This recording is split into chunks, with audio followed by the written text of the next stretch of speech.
guys, Miss Sewing here. We're going to continue on with lesson number 2 of our Civil Rights Movement unit. And today we're going to be talking about 2 really important Supreme Court cases. The first is Plessy versus Ferguson, and the second is called Brown versus Board of Education.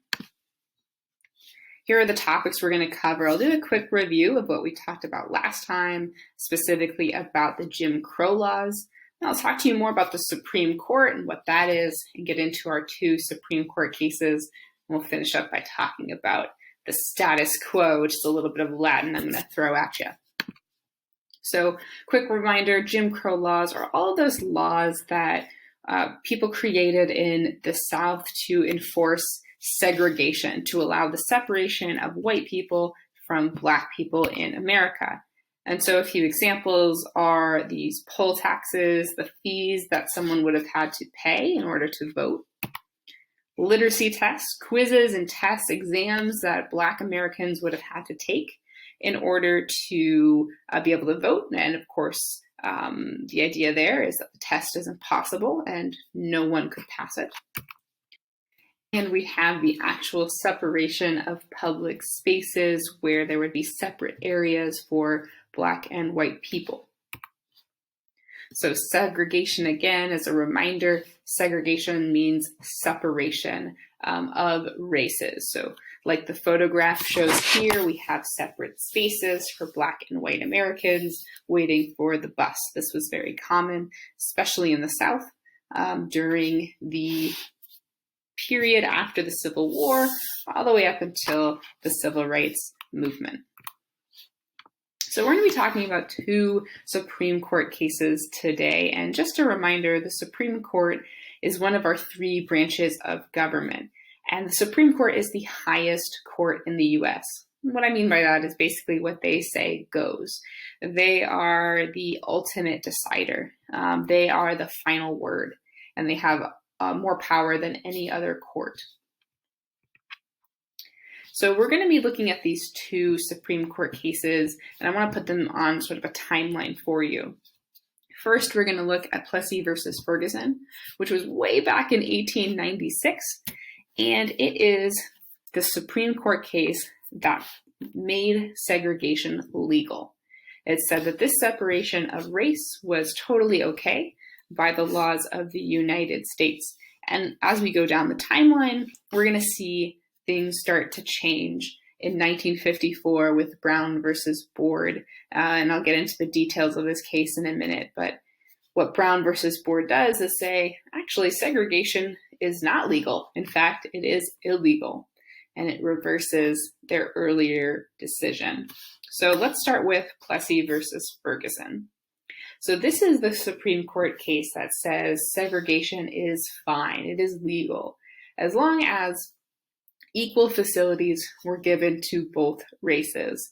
And the court case came about because of this guy here, Homer Plessy, who went to get on a train, I believe, it was a train or a bus, and was told that he couldn't get a ticket, couldn't sit in that car because that was a space for white people only. He sued. This went all the way to the Supreme Court, and they said, you know what, this is totally legal as long as the trains for Black people and the trains for white people were equally as good. And what happened was, segregation is now law. It is now legal in America to separate. And we know that the reality was facilities were never equal.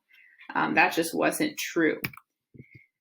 Fast forward some years later, and we get to this court case called Brown versus Board of Education.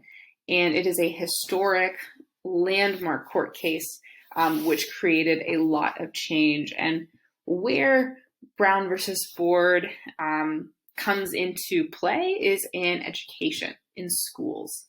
And what this court said was that segregation in schools, separating Black students from white students, was unconstitutional. It was illegal, and it shouldn't be done.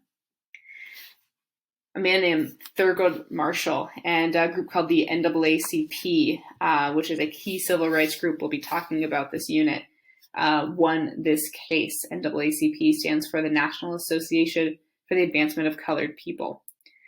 This was a big deal because it removed the